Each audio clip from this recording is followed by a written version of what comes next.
tardes, hermanos y hermanas. Gracias por las oraciones. Me ha sido de gran ayuda esta semana.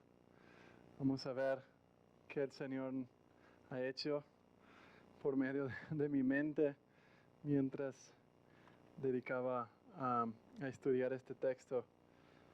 Pero el Señor es bueno en todo el tiempo y me ha dado su gracia, su misericordia para poder escudriñar las Escrituras, estudiar este texto tan precioso de 1 de Corintios capítulo 3. Y espero que podamos juntos en este día de hoy no solamente poner nuestras miradas en las cosas que están pasando aquí, pero por un momento tú puedes mirar los últimos días, que puedas parar por un momento en tu vida y pensar que todos nosotros llegaremos un día y estaremos a cuenta con el Señor. En aquel día del trono blanco, el día en que todos los corazones, las mentes serán juzgados. Y es con este pensamiento, con esta intención, que me gustaría que leemos este texto. Con un pensamiento de que el último día, todas las cosas estarán claras delante del juez de toda la tierra. Y que cuando leas este texto, avalíe tu corazón de una forma sincera, de una forma real. Quizás usamos el mes de diciembre para evaluar nuestras vidas de todo el año. Pero normalmente, como estamos llegando en épocas de vacaciones, de verano, mucha gente está parando el tiempo de escuela, están de vacaciones. Yo creo que es el tiempo en que debes meditar por qué hacemos las cosas que hacemos, por qué venimos a la iglesia, por qué leo mi Biblia, cuáles son las intenciones que están por detrás de todo lo que hagamos.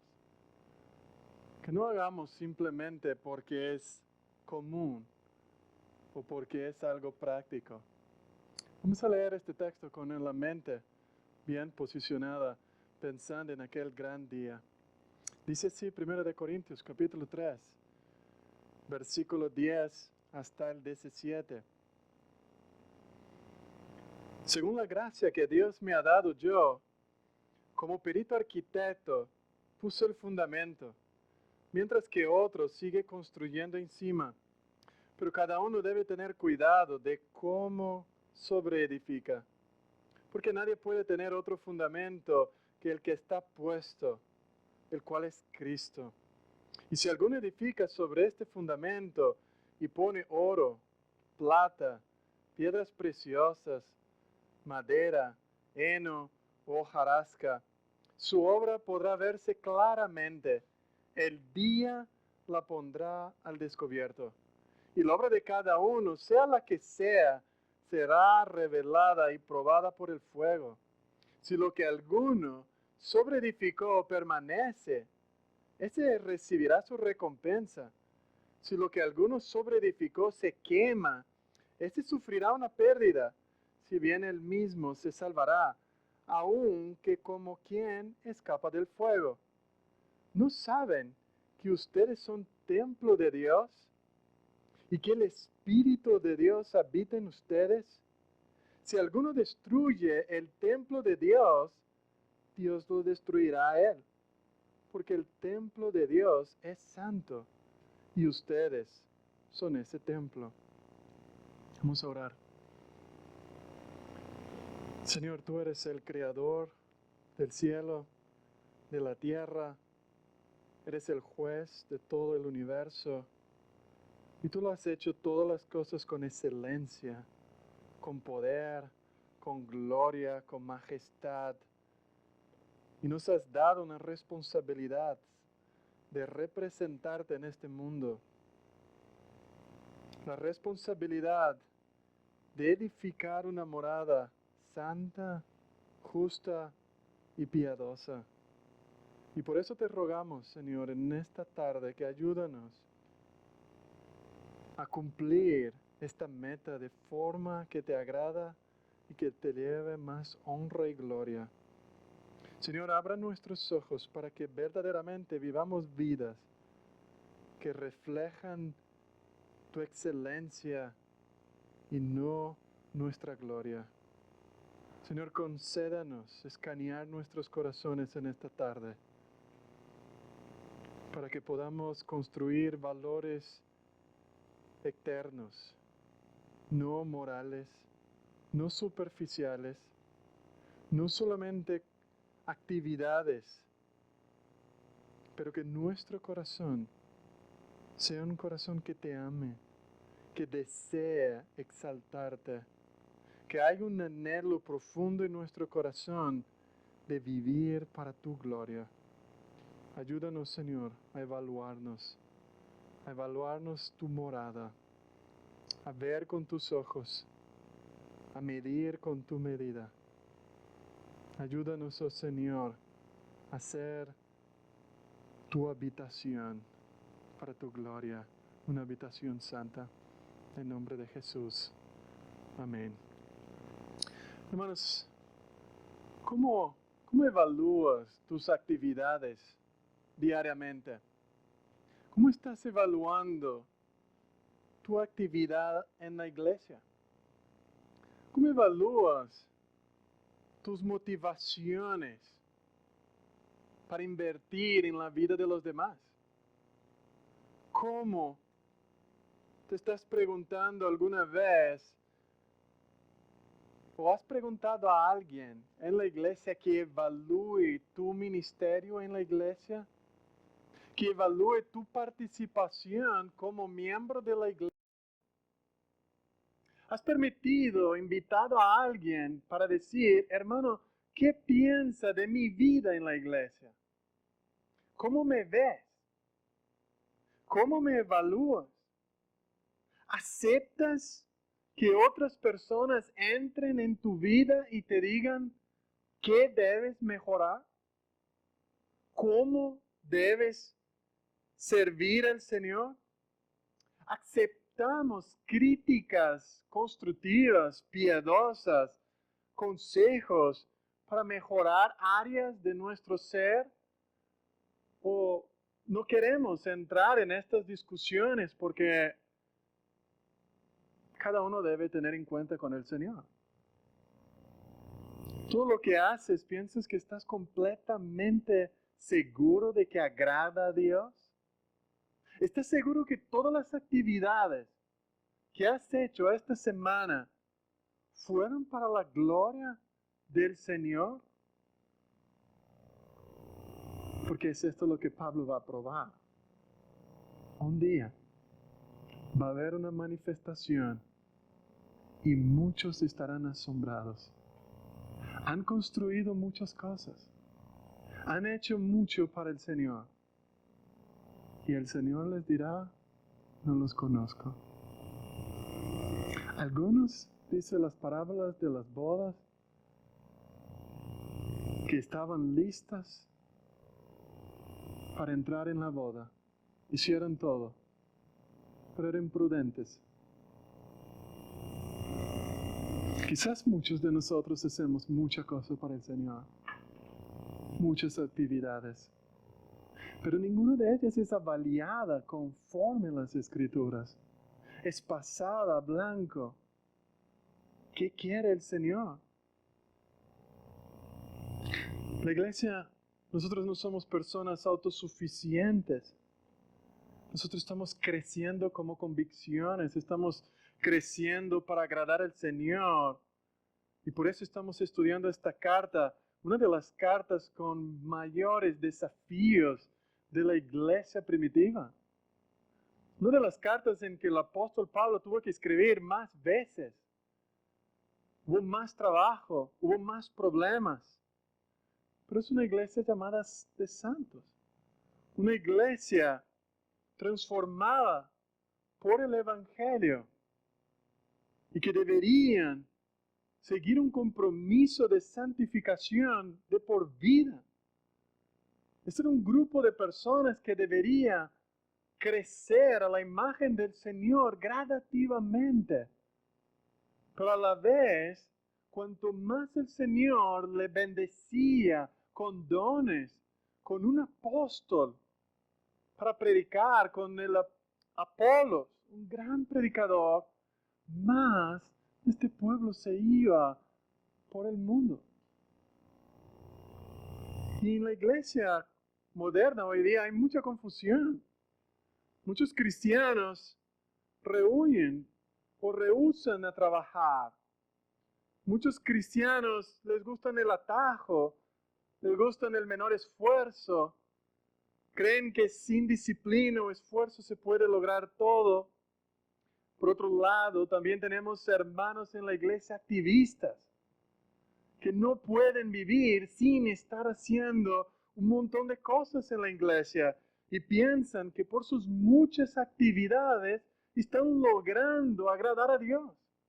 Entonces tenemos estos dos grupos peleándose uno contra el otro. Uno dice, tú no haces nada, y el otro dice, tú siempre estás haciendo todo. Entonces no me das oportunidad de trabajar, pero es mejor, vete tú, porque yo estoy muy ocupado logrando mis cosas. Pero los dos grupos caen en el mismo problema, que es el deseo primordial de crecer espiritualmente, de hacer lo posible para crecer, de ver en la vida del otro a Cristo. Todas las actividades a nuestro alrededor deben resumirse en ver a otra persona ser más semejante a Jesús. Si esto no es el fin, es una actividad nomás. Si mi propósito real de mi vida no es ver Cristo ser formado en el corazón de alguien, es vano lo que voy a hacer. Y por eso tengo que preguntarme, ¿cuánto tiempo, por ejemplo, yo invierto en mi carrera? ¿Cuánto dinero necesito invertir para tener una buena carrera? Quiero ser un buen médico. Tengo que invertir mucho dinero para ser un buen médico. Si quiero ser un buen arquitecto, tengo que invertir mucho dinero para ser un buen arquitecto. ¿Cuánto dinero inviertes para ser un buen cristiano? ¿Cuánto dinero sacas de tu mensualidad, de tu mes, para ser un buen cristiano? ¿Cuánto tiempo gastas para ser un buen médico? Mi prima, en los Estados Unidos, él está gastando casi 20 años de su vida para ser un buen médico. Y aún sigue estudiando. ¿Cuánto tiempo necesitas aplicar en tu vida, hacer huecos en tu agenda para crecer a la imagen de Jesús? ¿Cuánto esfuerzo requiere para ser un buen trabajador, un buen funcionario, un buen estudiante? ¿Cuánto esfuerzo? Mucho. Acabas el día exhausto. Estoy seguro las hermanas que estudian, trabajan, llegan al final del día exhausto. ¿Cuánto estoy yo empeñando mi vida, esforzándome para crecer a la imagen de aquel que fui creado? ¿Cuánta disciplina me demanda para crecer? ¿Cuánta disciplina demanda para crecer a Bruno, a Mateo? Mucha. ¿Cuánta disciplina necesito yo, Igor, para crecer? Estas son preguntas que debo evaluarme, hermanos, para que un día, el día de la prueba, el último día, yo no sea avergonzado. Estas son preguntas que debo hacer yo ahora, antes de que Cristo regrese. Y como dice en Brasil un dicho, nos agarre con los pantalones en la mano y no sabíamos. Necesitamos parar lo que estamos haciendo. Porque venimos semana tras semana a la iglesia. Leemos nuestras Biblias, hacemos un montón de cosas.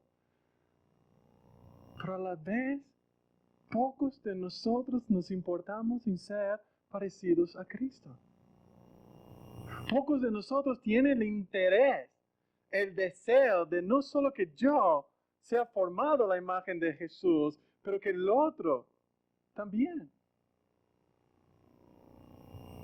Por eso, una de las necesidades desesperadas de la iglesia hoy día es recuperar su visión de que ella tiene, de que Dios prospere en medio de ella y que la iglesia como un todo puedan ser la imagen de Jesús. En la mayoría de nuestros círculos protestantes tenemos la tendencia demasiado ligera de hablar de la iglesia local simplemente como un grupo de personas que deben hacer algo, que deben estar comprometidos unos con los otros para el bien de los demás, pero no para el crecimiento de la imagen de Jesús. Rara vez se percibe la congregación, una iglesia que experimente el gozo, la alegría, la experiencia de crecer a la imagen de Jesús, todos los miembros juntos, creciendo al mismo tiempo, habitados por el Espíritu Santo, lleno de gozos, lleno de alegría, experimentando una auténtica vida cristiana. Por eso cuando encontramos esta carta del apóstol Pablo aquí, en la iglesia de los Corintios, él tiene que corregir algunas cosas. De verdad, muchas cosas Pablo está corrigiendo. Y la primera de ellas es que él tuvo que hablar a estos hermanos de su carnalidad. Tuvo que decir a estos hermanos que estaban divididos, siguiendo hombres elocuentes, hombres poderosos, sabios, de acuerdo con padrones del mundo. Hombres que sabían hablar claramente, filosóficamente, y hombres que estaban adornando la iglesia de una forma que los miembros en sí no se estaban dando cuenta, sino que se involucraron en el adorno de la iglesia, en el activismo, al punto de no saber más quién eran. Al punto de que el Pablo no les puede llamar como cristianos, sino que eran hombres, niños, infantiles, que no podían caminarse por sí mismos. Una iglesia, quizás con más de 3 a 4 años, casi la misma edad que la nuestra aquí en Madrid, en una cultura muy parecida con Madrid, pero quizás mucho peor, que habían aceptado el Evangelio, habían sido convertidos por el Señor, pero vivían de forma inmadura y mundana. Su respuesta, su vida práctica, era mundana. Conocían las Escrituras, la tenían, pero no podían ver, no podían mirar su vida. Y por eso la decepción de Pablo fue por la lealtad infantil a los hombres, en lugar de someterse al Señor Jesucristo a través de la obediencia de su palabra. En vez de someterse, seguían. O en vez de parar sus vidas y decir, ¿qué estoy haciendo? Solo querían hacer. Solo querían trabajar. Pablo también, en nuestro contexto, él tiene que apuntar la herida. Y la herida aquí en el capítulo 3 y 4, él va a mostrar los líderes. Pero aquí, hermanos, Pablo va a dirigir a los líderes, pero en todo esto, en toda la visión de Pablo está la iglesia por detrás. Porque los líderes no son diferentes de la iglesia. Los líderes no están por encima de la casa. Los líderes están porque muchos de nosotros no lo hacemos otra cosa. Porque muchos de nosotros no supervisan cómo son sus vidas. Pero Pablo él va a decir, en nuestro contexto, lo que vimos la última vez, que él y Apolos eran simplemente servidores. Él va a resumir que el ministerio pastoral, que el ministerio del evangelista, de los líderes de la iglesia, son diáconos. Son hombres que prestan servicios. Son hombres que fueron canalizadores de la fe de los hermanos. Fueron vehículos para traer la gente hasta Dios. Lo que hacemos aquí es simplemente agarrar lo que Dios nos ha dado y dar a ustedes para que ustedes vayan a Dios. No para que vayan a los hombres. Por eso Pablo va a decir que ellos eran colaboradores de Dios. Nada más. Y Pablo va a decir en el versículo 5 del capítulo 3, ¿qué pues es Apolos? ¿Qué es Pablo? Servidores mediante los cuales ustedes han creído, según el Señor dio oportunidad a cada uno. Yo planté, Apolo regó, pero Dios ha dado el crecimiento. Así que ni el que planta ni el que riega es algo. El que está predicando la palabra en un sentido para Pablo no es nada. Eran solamente colaboradores por medio del cual Dios estaba trabajando juntamente con estos hombres en el ministerio para edificar su cuerpo. Dios podría haber hecho solo, pero decidió usar hombres como vasos de barro para hacer su obra. Y Pablo va a decir, él aclara que el crecimiento no fue producto ni de su habilidad, ni del colaborador que era Apolos, sino que de Dios mismo. Dios mismo era el que estaba haciendo crecer la obra en Corinto. Es Dios, hermanos. Nosotros trabajamos juntamente con el Señor.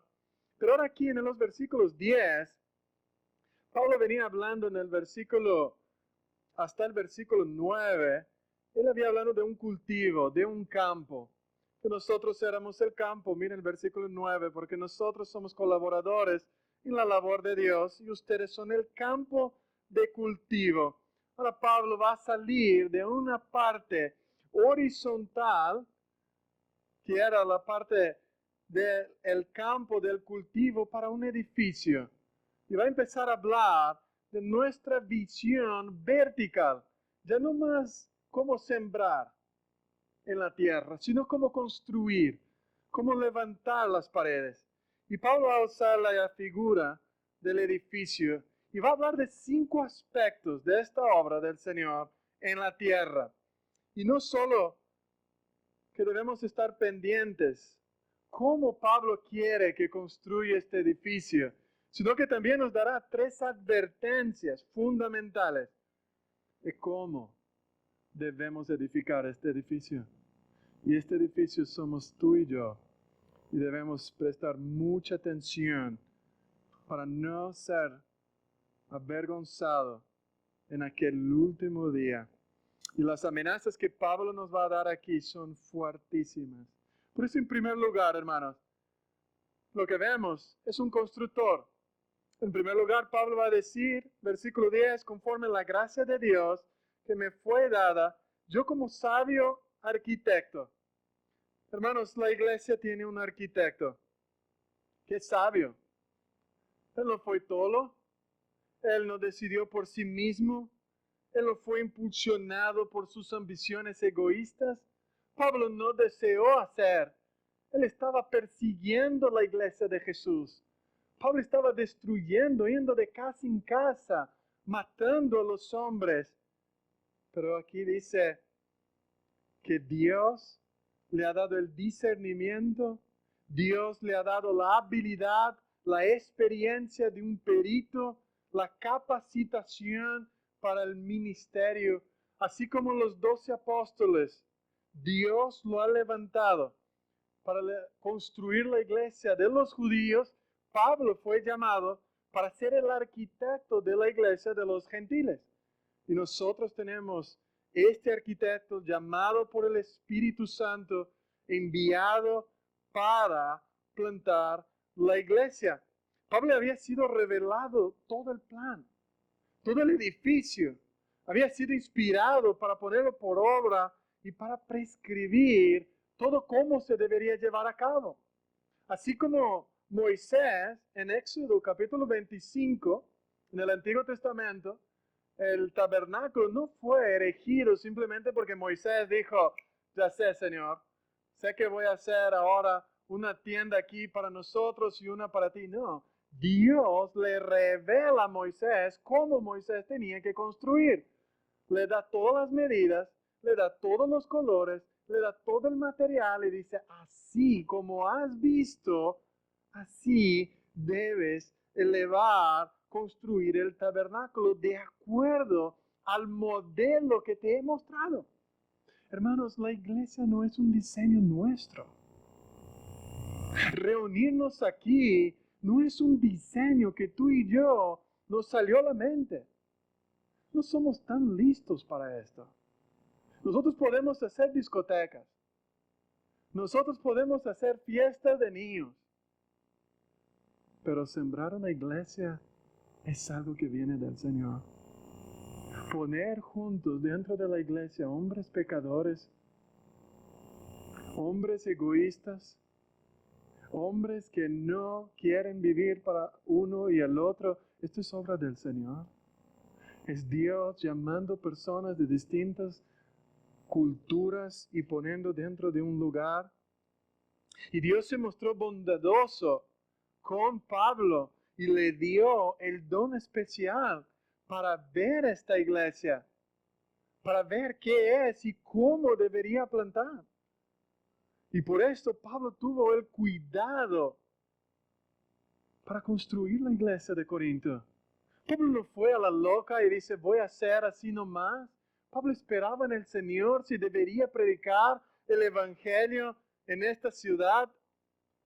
Pablo estaba comparando su principal proclamación en Corinto como la obra de un verdadero arquitecto, de un hombre que había estudiado mucho tiempo para construir un edificio. Esta es la obra del apóstol. Esto es la base que la iglesia está formada. El apóstol Pablo era un arquitecto que plantó la iglesia bien fundamentada. Él puso la regla como debería ser. No solo en Corinto, en Asia Menor, en Macedonia, en otros lugares. Aunque él dice que él no era nada para Dios. Pero él va a decir, nunca me atreví a hablar nada más de lo que Cristo ha realizado por medio de mí a la iglesia de los romanos. Pablo nunca fue a levantar algo que Dios no lo había dicho para hacer, aún siendo un apóstol. Él estaba 100% sometido a la voluntad del Señor. Y era sabio. Su sabiduría era práctica. Su sabiduría era levantar una iglesia con un propósito, que fuera la habitación de Dios en esta tierra. Pablo, él no solo tenía todo el cuidado, toda la habilidad, sino que él tenía el motivo correcto, el mensaje correcto y el poder correcto para hacer lo que le fue demandado. Y es esto el primer ejemplo que necesitamos tener. El hombre más habilidoso hizo conforme el modelo que le dieron y no como le parecía. Pablo, el hábil maestro, predica el evangelio y él pone, como se dice, el fundamento para la iglesia de Corinto. No se llama él mismo el fundamento. Pablo no dice yo soy el fundamento. No, yo fui el instrumento para poner. Yo puse la persona en lo cual ustedes ahora deben construir. Yo puse la base, las líneas, la referencia, todo el cuadro para que sea más fácil para ustedes construir. Este constructor es un contraste con toda la sabiduría que los corintios estaban luchando con la filosofía de este mundo y con toda la apariencia del mal que veían. Su interés era uno solo.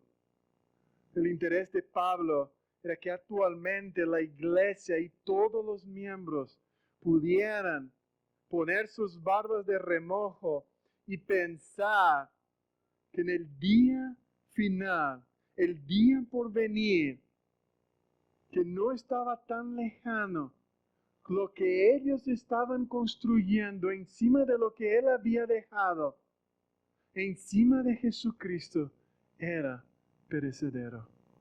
Iría a perecer.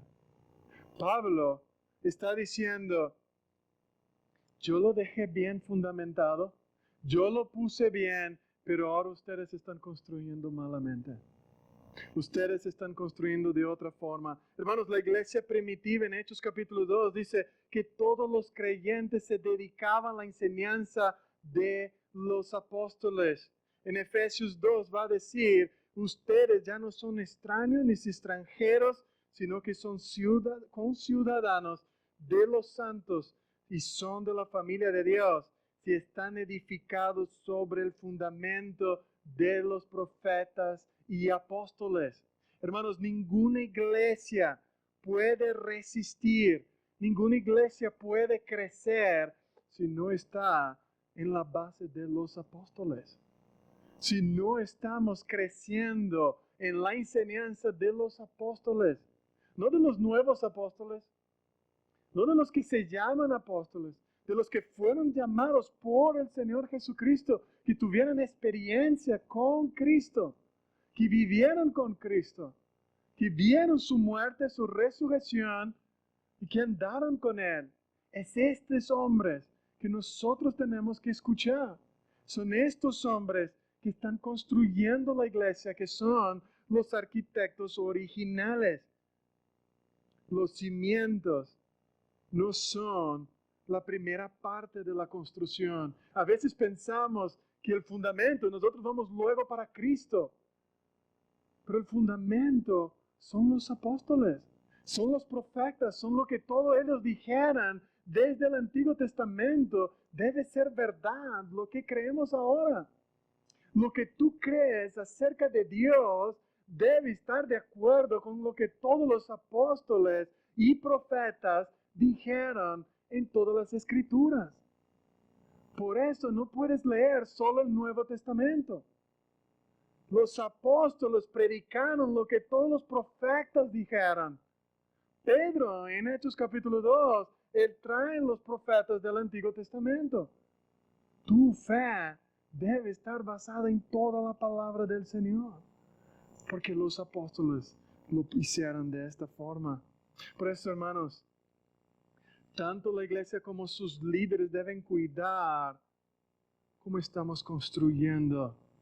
¿Es la base de los apóstoles? ¿Tú puedes decir que nuestra iglesia es apostólica? No somos romanos ni católicos, pero somos apostólicos.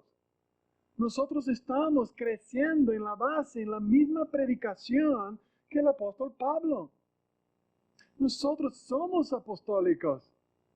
Creemos en los apóstoles, pero en los verdaderos, los que ya están muertos, no en los vivos. Por eso, en segundo lugar, Nosotros necesitamos una buena fundación. Y nadie, dice Pablo en versículo 11, puede poner otro fundamento que el que ya está puesto, el cual es Jesucristo. Hermanos, ya hay un fundamento. Y este fundamento es el Evangelio mismo.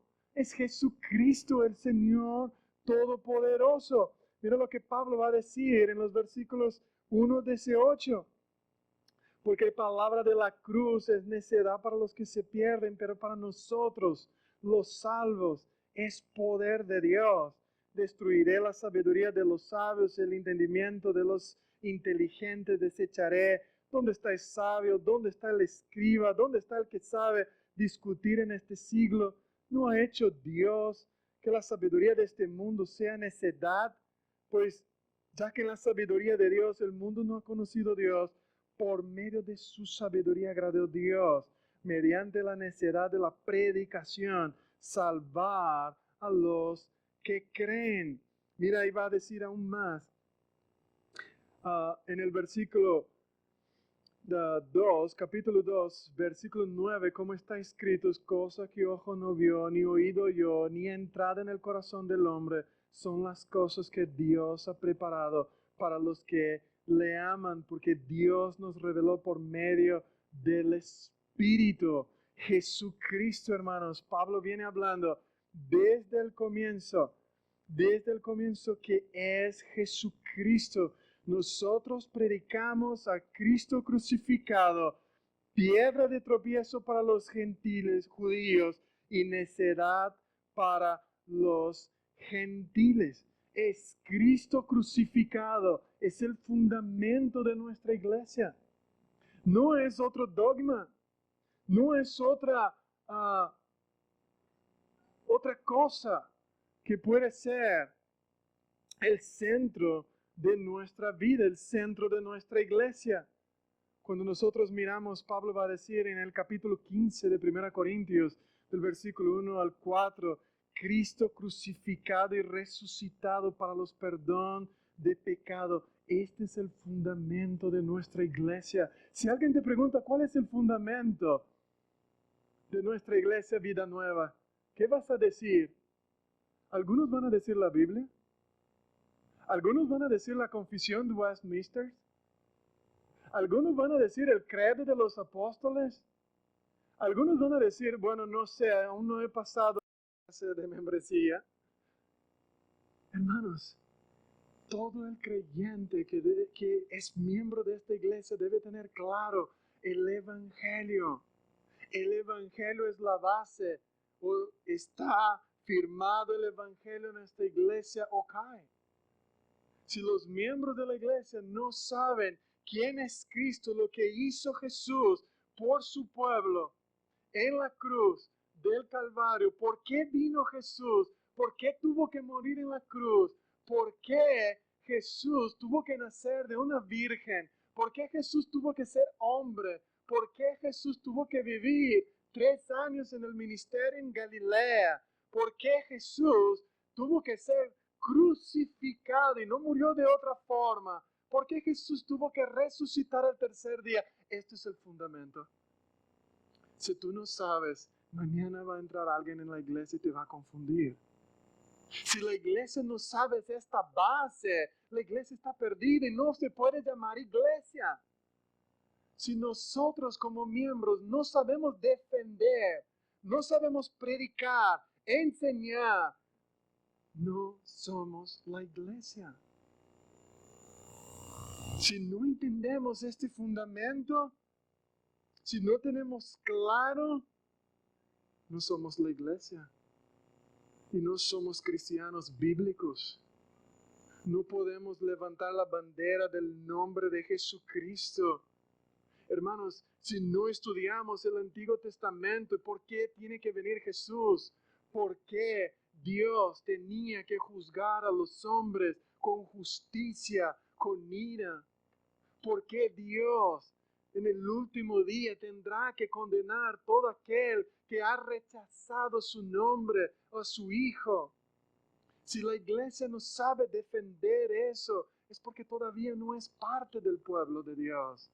Es porque todavía no estás construyendo. El Antiguo Testamento predijo y preparó la encarnación de Jesús. Los evangelios cuentan la historia de la vida, del ministerio terrenal. Los hechos de los apóstoles muestran la historia de la iglesia y sus primeros años. Y las epístolas son el comentario y el mensaje y la obra de Jesús por medio de la iglesia creciendo. Y Apocalipsis es el testimonio final de su reinado eminente y regreso. Es ahí donde todo termina. Es ahí donde todos nosotros queremos llegar. Por eso los constructores han intentado cambiar este fundamento. Quizás tú viniste de una iglesia donde el evangelio no fue el centro. Quizás tú viniste de una iglesia donde el evangelio fue tan superficial que tú ni sabes qué significa Jesucristo. Quizás ni sabes expresar quién es Jesús. Pero no queremos, hermanos, que sigas así. Queremos que tú salgas de aquí y que toda la persona que tú hablas, tú puedas decir quién es Cristo para ti. Que tú puedas hablar de Jesús, que fluye de tu corazón quién es el ser más precioso de esta tierra. El único que vale la pena vivir. Que no importa si muero mañana. Lo único que me importa es ganar a Cristo. Es conocerle, ser transformado por Él. Es amarle, ser amado por Él. ¿Quieres Él? ¿Tienes el deseo de conocer a Cristo? Corre en tus venas conocer a Jesús. ¿Tú tienes un deleite para ver a Cristo en cada página de la Biblia? Tu deleite, anhela, llora, canta por Jesús. Tú quieres ser, amar como Jesús. Quieres poder mirar a los pobres a los ojos y decir, hay salvación para ti, porque un día Cristo murió. Tú puedes ver a alguien en la calle y decir, mira, tú puedes estar sufriendo hoy, pero Cristo a 2000 años vino a morir en una cruz del Calvario y resucitó por ti. Hay esperanza. Hay esperanza, este mundo va a acabar. Este mundo está para ser destruido, pero Cristo venció y Él está solo a la diestra de Dios. ¿Tú puedes decir eso? ¿Tú puedes poner tu vida en este fundamento? Erguer tu vida a pesar de todos los problemas. Tú puedes ponerte de pie delante del Señor y decir, yo puedo levantar mi cabeza hoy, Señor, porque tú vives, porque tú murió en mi lugar. Tú pagó lo que yo no podía pagar. Tú murió la muerte que yo merecía morir. Tú recibió la ira que yo merecía beber.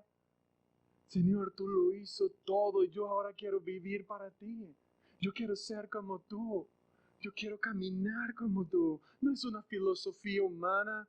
No es un sistema religioso, código de ética. Es una vida con Cristo. Es diseñar mi vida encima del único en lo cual yo puedo estar firme. Es el único en lo cual conoce mi corazón. Es el único que sabe mis dolores. Es el único que conoce mis pensamientos. Es el único que puede decir, yo te amo. Es el único que puede interceder por mí delante de Dios. Él sabe. Él es nuestro fundamento. Él es todo lo que tenemos. Por esto, hermanos, mi pregunta es, ¿tú conoces a Jesús? ¿Quién es Jesús que tú conoces? Dime. Dime quién es el Jesús que tú conoces. ¿A quién has hablado esta semana de Jesús? Domingo estaba con el hermano Rafa en urgencias. Mi cabeza explotaba y mi médico decía, tú eres un misionero. Sí. ¿Y has vivido dónde? En Perú. ¿Y por qué hay tantos evangélicos en Perú si nosotros hemos evangelizado? todo con el catolicismo. Y yo dice, porque ahora estamos leyendo la Biblia y estamos predicando a Jesús crucificado. Y Él murió por nosotros. Por eso la gente en Sudamérica está creyendo en Jesús. Y aquí tenemos que predicar más. Porque la gente en España no conoce a Jesús. Porque tú y yo no predicamos a Jesús. Porque no lo pasamos tiempo con Jesús. Pasamos tiempo haciendo un montón de otras cosas. Pasamos un montón de tiempo conociendo a Hulk, Spider-Man. Conocemos todos los de Marvel. Conocemos todos los actores y todos los jugadores que estarán en las Olimpiadas. Pero no sé quién es mi Salvador. No sé cómo Él es.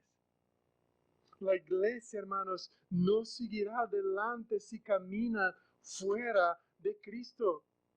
La iglesia no puede ser la habitación de Dios si no conoce su fundamento. Si no conoces a Cristo, Jesús es la piedra que los constructores han desechado una vez.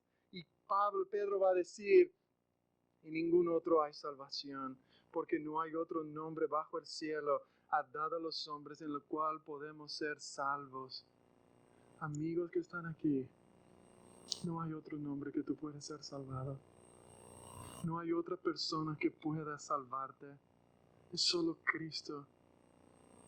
Amigo y hermana que está aquí, no hay otra persona que pueda transformar tu corazón sino a Jesús y una relación íntima con Él. Si no te desesperas para conocer a Él hoy y tener una relación íntima con Él, estás caminando fuera del padrón puesto por el apóstol Pablo. Estás construyendo un edificio fuera de los padrones. Pero en esta edificación, Pablo va a decir algunos materiales. En el versículo 12, él va a decir, ahora bien, si sobre este fundamento alguien edifica con oro, plata, piedras preciosas, madera, heno o paja. Ahora Pablo, él no solo está hablando de los líderes que están edificando la iglesia, que sí tienen que construir una superestructura. Los líderes que están predicando necesitan tener cuidado qué es lo que están predicando, porque si predican o hacen una afirmación fuera de Cristo, se enseñan algo que está fuera de la palabra del Señor, deben estar preocupados. Pero lo fundamento, lo que Pablo está diciendo aquí, cómo deben levantar, cómo estamos levantando este edificio espiritual. Hermanos, los creyentes, mientras los creyentes están vivos, todos nosotros estamos construyendo. Mientras nosotros caminamos en esta vida, toda nuestra vida es un tipo de edificación. Todo lo que hacemos o edifica o destruye. O construye o lo va a destruir. Y la gran pregunta es, ¿qué puede ser que lo que estamos haciendo es una estructura hermosa o va a ser un barracón? ¿O va a ser una tienda que el primer viento lo va a llevar? Pero los materiales aquí, tanto oro, plata, piedras preciosas, no solamente son simbólicos, pero representan, hermanos, lo que los creyentes tienen, lo que son, cómo sirven al Señor. Todo lo que el Señor nos ha dado, todas las obras que estamos haciendo, sea oro, plata, piedras preciosas, son la forma como nosotros trabajamos para el Señor. Son nuestras obras, son lo que estamos haciendo, no nuestros dones, no nuestras calidades, sino nuestra forma de servir uno al otro. Todo el cristiano ha sido criado por Jesús para buenas obras, los cuales Dios preparó de antemano, pero el fruto de toda buena obra, esto será avaliado. ¿Cómo es la forma que yo me relaciono con las personas? ¿Cómo es la forma que yo estoy construyendo mi relación con mis hermanos? Cada relación aquí, hoy estamos construyendo con oro, con piedras preciosas, plata, que son características duraderas, son materiales nobles, materiales importantes, o el heno, la madera y el hojarasca son materiales temporales. Son el punto de vista de una obra, son motivos ruin. Yo hago. Tú puedes construir una buena casa de madera, ¿verdad? Y suena bonito, y suele bonito ver una casa de madera. A veces, si pintas bien, una casa de madera hasta dura un poco, pero no es lo mismo que el oro. Por eso, todo el cristiano es un constructor. Tú eres un constructor, hermana. Hermana, tú eres un constructor y todo el tiempo tú estás usando un tipo de material. Y este material sale de tu corazón. ¿Por qué? ¿Por qué investe en la vida de otra persona? ¿Cómo lo haces? ¿Eres sincero? ¿Qué tipo de material estás usando? ¿Son ellos para edificación, para transformación? Solo Dios, hoy día, solo Dios sabe qué tipo de material tú estás usando. No es mi papel, no es el papel de ningún cristiano en la iglesia decir qué tipo de material tú estás usando, pero lo que Pablo quiere decir es que nuestro propósito debe ser siempre, siempre servir unos a los otros con lo mejor que Dios nos ha dado, independencia de Dios, y determinar el valor que estamos trabajando de una forma en que Dios será glorificado. Si tú quieres ayudar a las otras personas, debes pensar cuál es el costo, cuál es el material que quiero usar, cómo estoy haciendo. Simplemente hago una actividad, una ayuda, para que me vean lo cuánto he ayudado, o lo quiero realmente una relación que dure para la eternidad. Hermanos, a veces usamos artículos, hacemos nuestras obras por un interés propio. Ayudamos a los demás, cantamos en la iglesia, predicamos la palabra, ayudamos a los que tienen que ayudar, simplemente para que miren a nosotros.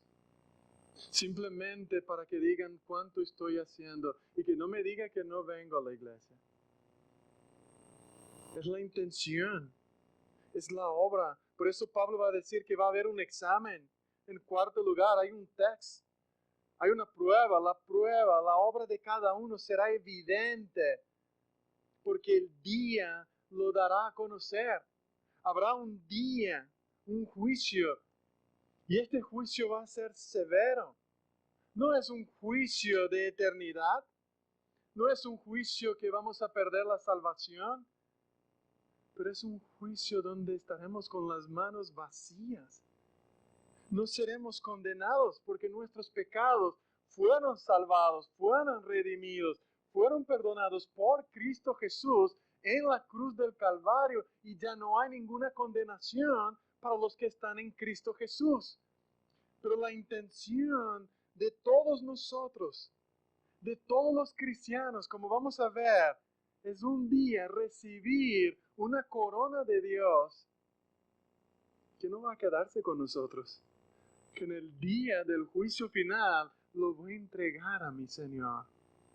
Yo quiero dar esta corona, pero muchos de nosotros no lo vamos a tener.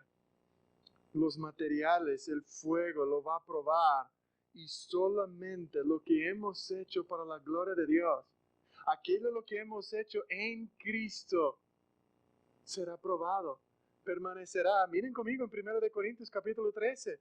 Mire todo lo que tú puedes hacer para el Señor. Si yo hablar en lenguas humanas y angelicales, pero no tengo amor, nada.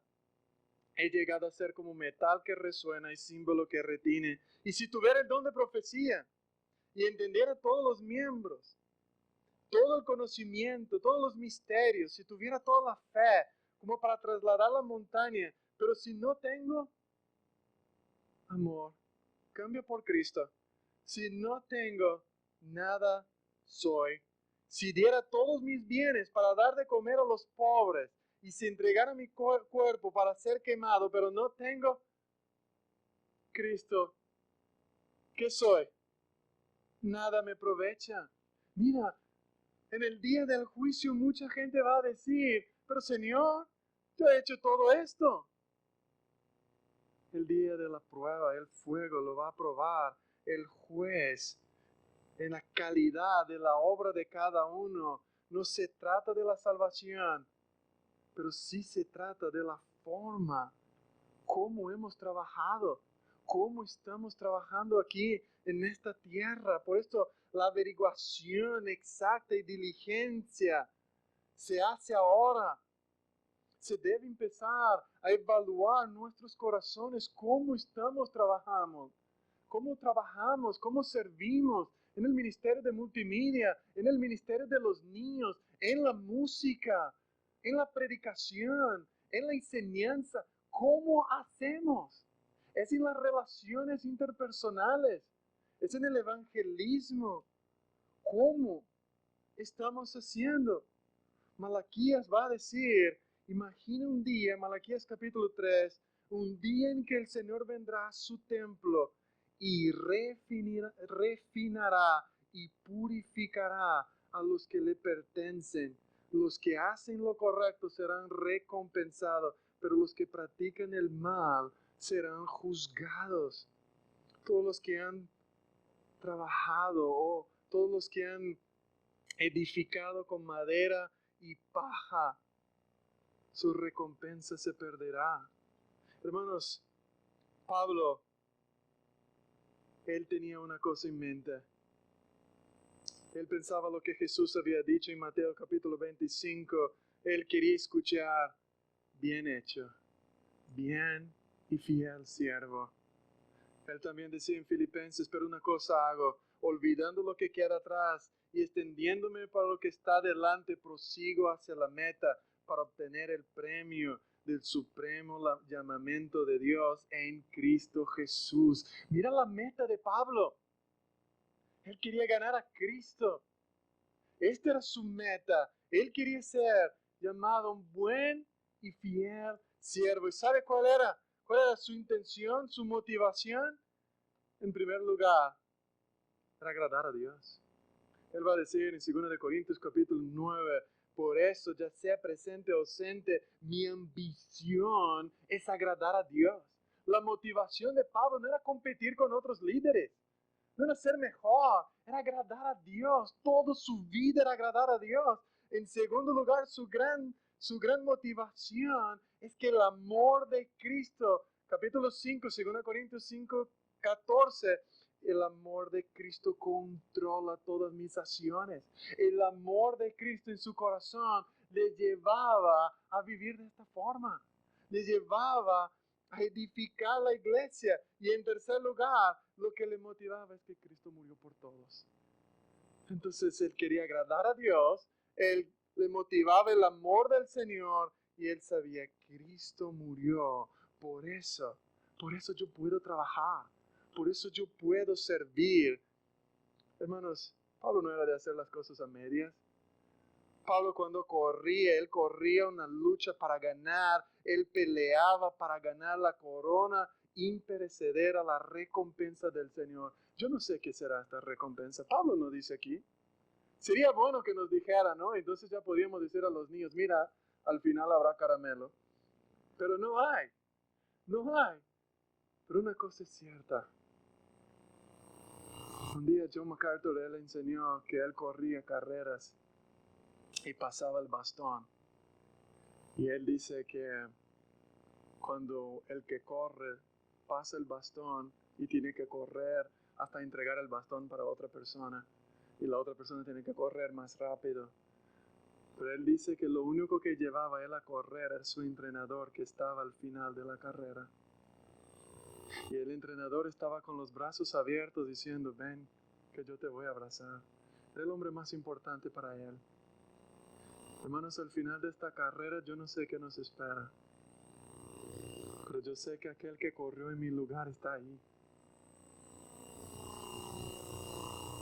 Yo solo quiero correr para él. Yo solo quiero mirar a él y correr y ver a él ahí. Y quiero alcanzarle. Yo solo quiero que él esté ahí esperándome el último día. El día que las trompetas tocaren, yo quiero ver a él ahí. Yo quiero ver a Jesús. Yo quiero estar con él. Esta es mi mayor recompensa. No me importa lo que va a haber en el cielo. Yo quiero estar ahí. Por eso quiero correr. Y por eso nosotros somos los obreros. Hermanos, tú y yo somos este templo. Somos esta iglesia que Pablo va a decir en el versículo 17. ¿No saben ustedes, 16 y 17, que son el templo de Dios y que el Espíritu de Dios habita en ustedes? Nosotros somos este templo. Nosotros somos esta casa espiritual donde todos los cristianos ofrecen sacrificios espirituales a Dios todos los días. Nosotros estamos encima de este Cristo crucificado que es nuestra piedra angular.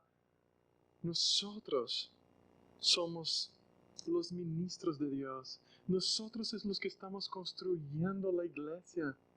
Dios nos ha dado este ministerio a todos. No solo Pastor Eddie, Pastor Peter, tú tienes un ministerio de construir esta iglesia, de edificar la iglesia del Señor. Pero aquí, Pablo no está solamente contradiciendo lo que dice Mateo 16, 18, que las puertas del el Hades no triunfará sobre la iglesia, porque no todas las iglesias son iglesias. Habrá grupo de personas que no son iglesias y no, el Hades va a prevalecer sobre ellos, porque no están sobre Cristo, no están edificando para la eternidad, no están edificando en el Señor. Pero nosotros somos el templo del Señor. Nosotros somos el templo santo. Aquel templo del Antiguo Testamento fue hecho de Salomón, fue destruido. Fue hecho precioso. Dios no quería vivir en aquel lugar. Aquel era un símbolo de lo que Él estaba construyendo. Y su forma ahora somos nosotros. Cada uno. Somos el templo, somos la habitación de Dios y todos juntos, todos. Pablo está hablando en un plural. Él dice, ¿no saben que ustedes, yo solo no soy el templo? Yo solito, hermano y hermana que está en Zoom en casa, tú solito en casa no eres el templo del Espíritu. No estás disfrutando de la presencia, de la morada del Espíritu Santo actuando en nuestras vidas. Lo siento. Pero aquí, cuando la iglesia se reúne como un cuerpo, cuando se juntan para alabar al Señor, para adorarle en un espíritu, es aquí donde está la clave.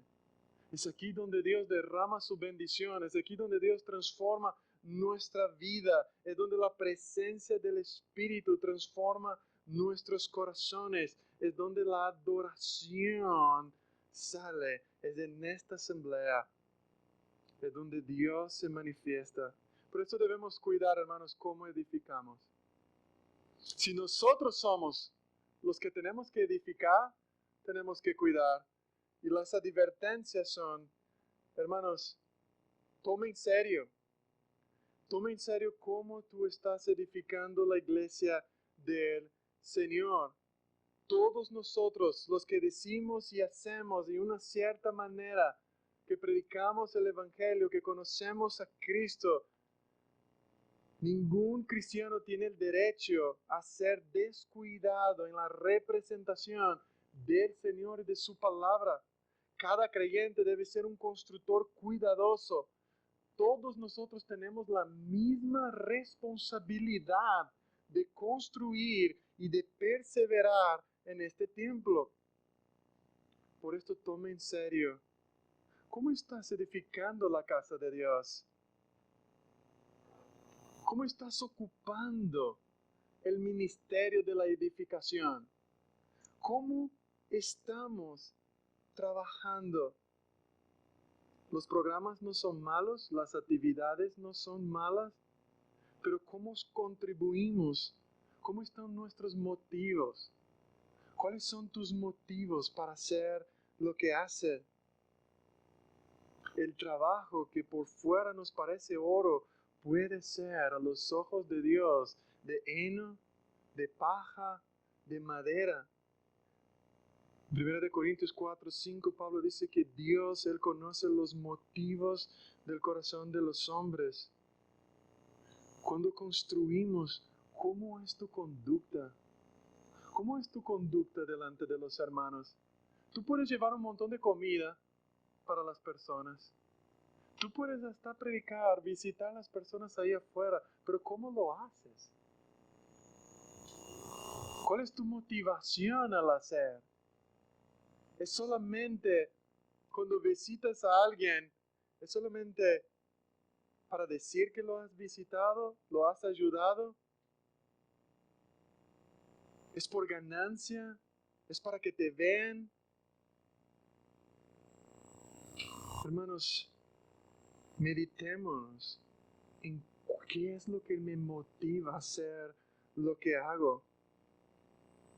Algo que parece ser bueno puede ser inútil. Por eso, por último lugar, en tercer lugar, construimos con nuestro servicio. Hermanos, el orgullo espiritual es abominable. Es usar los favores de Dios para alimentar nuestra vanidad y hacer ídolos de nosotros mismos. Pero cuando todos nosotros, cuando cada uno cuida de la edificación uno del otro sobre un fundamento bueno, sobre una vida buena, cuando trabajamos no como los fariseos que daban los diezmos simplemente por afuera, que ayudaban simplemente para vista, para ser visto por los demás, pero no de un corazón limpio, entonces tenemos que preocuparnos. Hermanos, tú y yo somos la iglesia local y hay una tercera advertencia, que aquellos que construyen mal la iglesia de Dios serán destruidos. Es la ley del talión. Nosotros vemos en el Antiguo Testamento principalmente el hombre que no cuidaba en Levíticos, que tocaba algo impuro en el templo del Señor, era destruido. Nadie podría ofrecer ningún sacrificio que no fuera santo al Señor. Y todo falso profeta, todo falso sacrificio era destruido. Así que, cuidado. Si tú estás ofreciendo algo que no es santo, que no es agradable a Dios, la Biblia dice que serás destruido así como destruyes la iglesia de Dios. En Mateo 13 Jesús va a decir, así como se recoge la mala hierba y se quema en el fuego, ocurrirá también el fin del mundo. El Hijo del Hombre enviará a sus ángeles y arrancará de su reino a todos los que pecan y hacen pecar. Los arrojarán al horno encendido, donde habrá llanto y rechinar de dientes. Entonces los justos brillarán y el reino de su Padre como el sol. El que tenga oídos, que oiga. Esta es la tercera advertencia. La primera es que tenemos que construir bien. Nosotros necesitamos construir bien la vida uno de los otros, con las buenas obras, con buenas motivaciones, con buenos servicios. Pero después, si no lo hemos construido bien, pero estamos en Cristo, algunos se salvarán, aun como por fuego. En el último día no recibirán ninguna recompensa, serán avergonzados, pero estarán en el cielo. Pero hay otros que están aquí y que están intentando poner algo en la iglesia que no es santo. Pero Jesús dice, Pablo dice, Dios destruirá porque el templo de Dios es santo y esto es lo que ustedes son. Todos nosotros somos santos y nuestras obras no solamente están en Cristo, sino que son obras santas. Hermanos, nuestras obras deben ser separadas para Dios. Esta es una comunidad santa. Esta es una comunidad que está separando uno de los otros para un propósito, para ser a la imagen de Jesús. Que el Señor nos ayude a ser miembros de esta iglesia, que examinamos nuestros corazones, que estamos usando nuestros dones, no para una división, sino para la fortaleza y para que Dios habite en nuestro medio. Hermanos, nuestra comunión es para que Dios camine junto con nosotros. ¿Te has parado para pensar que Dios camina junto con su pueblo aquí? Y esto depende cómo vamos a construir. ¿Cómo estamos construyendo? ¿Cómo estamos nuestras relaciones unos con los otros? Que no esperamos para llegar el último día, el día final, el día donde serán probadas nuestras obras. Empezamos a ver ahora cuáles son nuestras intenciones, que estamos fijados en lo que Pablo plantó en Cristo Jesús y que nuestros materiales son materiales eternos de buenas obras, de buenas actitudes, de reverencia, de santidad, en el cual Dios sea glorificado. Vamos a orar. Señor nuestro Dios, te alabamos y te bendecimos por tu palabra, por tu verdad.